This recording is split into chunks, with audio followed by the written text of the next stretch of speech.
All right, back from a road trip, and we're already starting off with some more bad news. Thankfully, no, this time it's not an electric car getting canceled. I don't think I have any more of that type of news to talk about for a while, hopefully. This time we actually have something else to talk about that involves Tesla once again, and really just makes me really wish Elon was not the CEO of the company. His time at the company's done, but even then, that's not the whole point of this video. It has nothing really to do much with Elon. It actually has more to do with Tesla and their autopilot feature. For your guys' information, yes, I have used full self-driving, FSD supervised, whatever they call it. I have tried out the demo at the showroom when I was in DC with my friends, and yeah, it was pretty okay. It was pretty confident. It was kind of interesting, but as I've learned, I don't care about that. And yeah, just need to get this disclaimer. Yes, I've used it. Yes, Tesla FSD enthusiast. I understand why you think it is so cool. However, you need to learn that you are not the majority of Tesla buyers. Because, if you look at the numbers, 90% of Tesla owners don't have FSD. And from the sounds of it, I don't think they care, nor do they need it. But there's all sorts of FSD and autopilot stuff we gotta talk about today. So let's just cue the intro and dive in.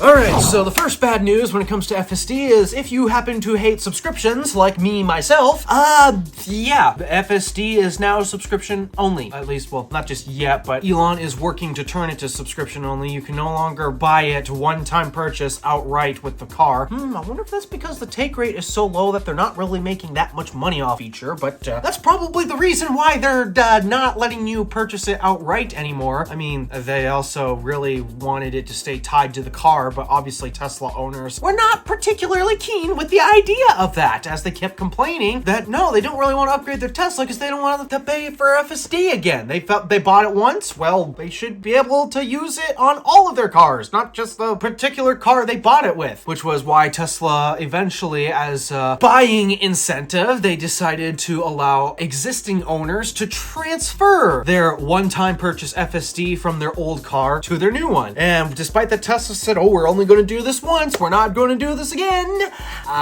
they keep doing it. Yep, they keep allowing previous Tesla owners to transfer their FSD purchases to their next vehicle because they need something to incentivize sales. And I guess that's one of the big ones for at least the FSD Tesla drivers. So, yeah, the FSD is now turning into subscription only. Not a fan, especially considering the price tag, but that's not even the worst part. Elon recently stated that, well, now that they're going FSD subscription only, you're not able to purchase it outright. Well, guess what? There's no necessary contract that actually binds you into paying the particular monthly price, which means it may be $99 a month now, but it turns out, according to Elon at least, they're going to increase the cost of FSD, which, last I checked, the take rate was not particularly all that high when it was $200 a month, which was how FSD subscription started out. They ended up halving it to $100 a month, which is where it's at now. But apparently Elon says, no, we're not going to keep it at $100 a month. So not only have you lost the ability to purchase FSD outright for your Tesla, you now aren't even going to be able to pay $99 a month for the subscription version because it's going to get much more expensive. And I personally think that is a giant, just massive middle finger to the FSD community. And to be clear, I am not a fan of the FSD community at all. Every time I interact with them on Twitter or on YouTube, they just seem like they are so high. It's like they're on drugs or some sort with the FSD stuff. It's cool, but it's not that cool. I'm sorry, I don't know what to tell you. But nonetheless, I'm sure this is really gonna piss those people off, especially considering that Tesla has been trying to market themselves as an autonomy company now, no longer an energy company, which was, oh boy, do I miss the days when Tesla was the energy company and not the autonomy company, because ever since they switched to focusing on, no, we're not an energy company. No, our focus is autonomy. Autonomy is the future, and that's where all of our focus, that's what we want to be known for. It has just made Tesla worse. I don't know how else to put it. So yeah, it's a giant middle finger to those who wanted to believe, yeah, Tesla's an autonomy company, especially the FSD evangelists, as I'll call them. So it's a giant middle finger to those people, and it makes me kind of question, this is an autonomy company, right? But they're not making autonomy particularly affordable or attainable to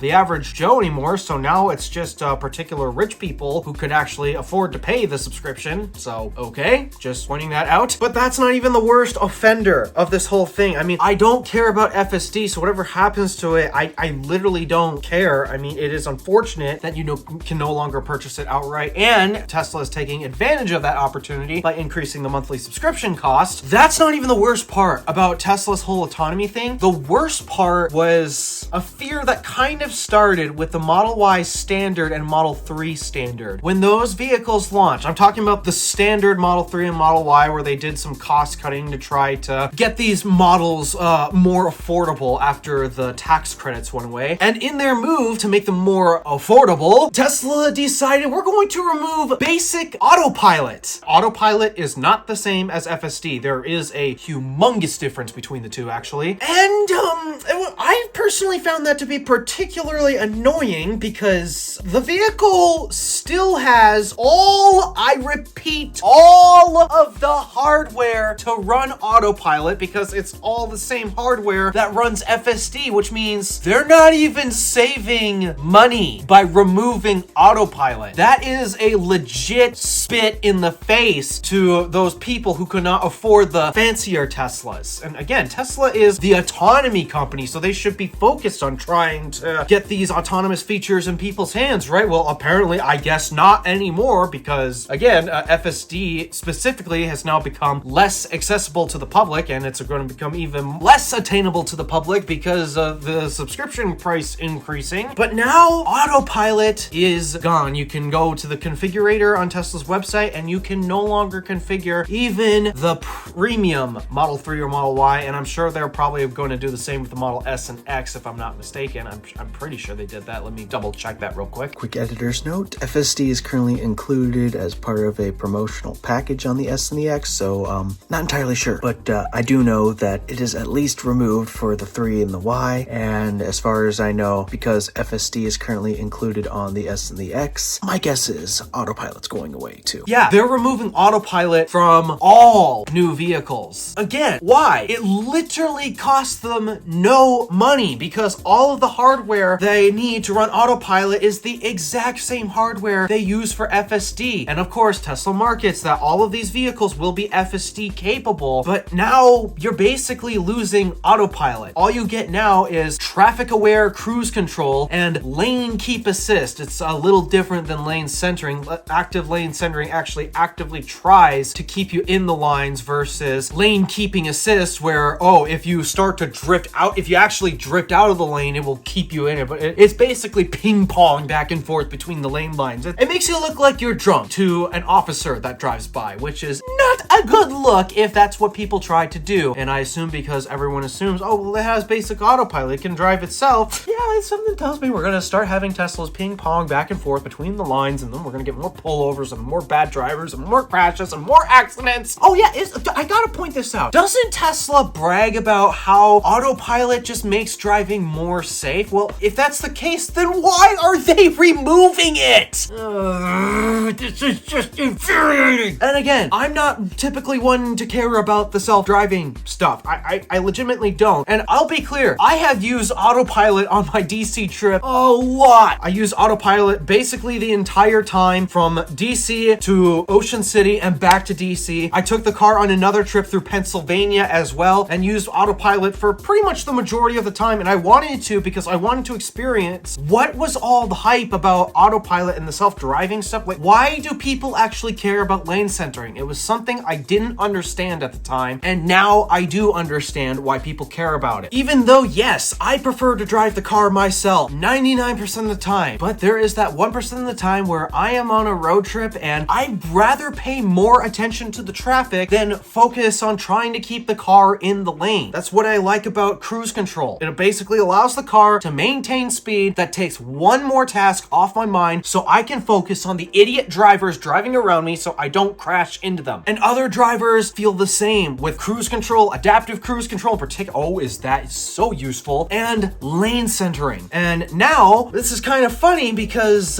you can't get lane centering without paying for a subscription in a Tesla. When look at their competition. I'm not even just talking about the electric car competition. Look at the gas vehicle competition. Lane centering is a basic standard feature on every Toyota today. It doesn't matter if you buy a Lexus LX 500, whatever the name of that SUV is, I can never remember the stupid number system, or if you buy a basic Toyota Corolla, they all come standard with lane centering. That's the case with Honda and many of the Japanese competition, even a Nissan Leaf. Taking it back to electric cars, a Nissan Leaf now technically has better driver assistance. And again, I thought Tesla was the autonomy company, and yet, in terms of the budget end of the new car segment, yeah, a Nissan Leaf actually has better driver's assistance. Because let's be real, guys, do you really want to pay a subscription for everything, especially a $100 a month subscription? That's the price of a utility bill. And a big thing that I want to point out is a lot of these FSD evangelists will tell me, oh, but you get to save so much time, especially once they get FSD figured out and you don't have to supervise it anymore. Well, then you can do your work. You don't have to focus on traffic, let the car do everything. It's like, but we're not there yet. And now the only way to get lane centering is to pay for that subscription, but you still have to supervise, which means you can't just sit there and read a book or do some email responding or that type of work, whatever you do in the car that's not driving. You still have to drive the car. And now you're paying an extra $99 a month. Oh wait, it's not going to stay $99 a month. It's going to go up in price per Elon's tweet. So it's a massive problem. It's a giant middle finger to Tesla's customers, the community, even the FSD evangelists. They're probably going to look at this and say, oh, but now that autopilot's gone, it's going to drive more FSD sales. Well, no, it's not. The take rate for FSD was already pretty low. And my personal opinion as to why the take rate is pretty low is because $99 a month and you still have to supervise the car. Sure, what it can do right now is pretty cool and interesting, but it's still not what it is supposed to be. You still can't let the car do its thing completely unsupervised. And at that point, most rational financial people would think to themselves, that subscription don't make sense. You're paying $99 to still babysit the car. That's all what it comes down to. At least with autopilot, yes, you have to babysit the car, of course, and actually to an even higher extent than FSD, but you're not being upcharged for it. And now that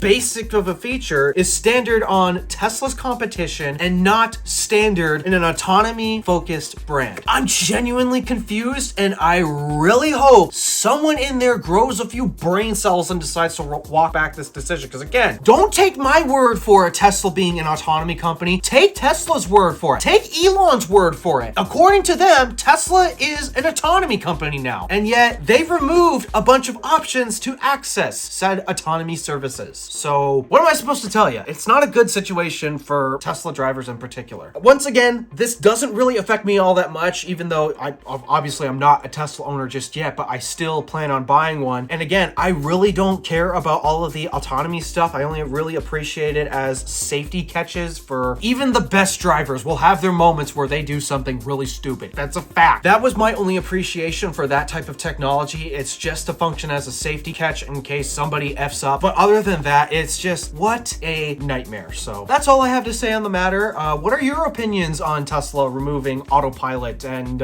forcing FSD subscription only and jacking the prices while they're at? Wow, this is just like bad news on top of bad news on top of bad news. How's the FSD evangelist gonna take this one? So anywho, yeah, feel free to let me know your thoughts and opinions in the comments below. Thank you for watching. Do me a favor and interact with the stuff below. Also, do me a favor and check out my Patreon page. I would very much appreciate that. This is the Brandon Melfitt Drive, signing out.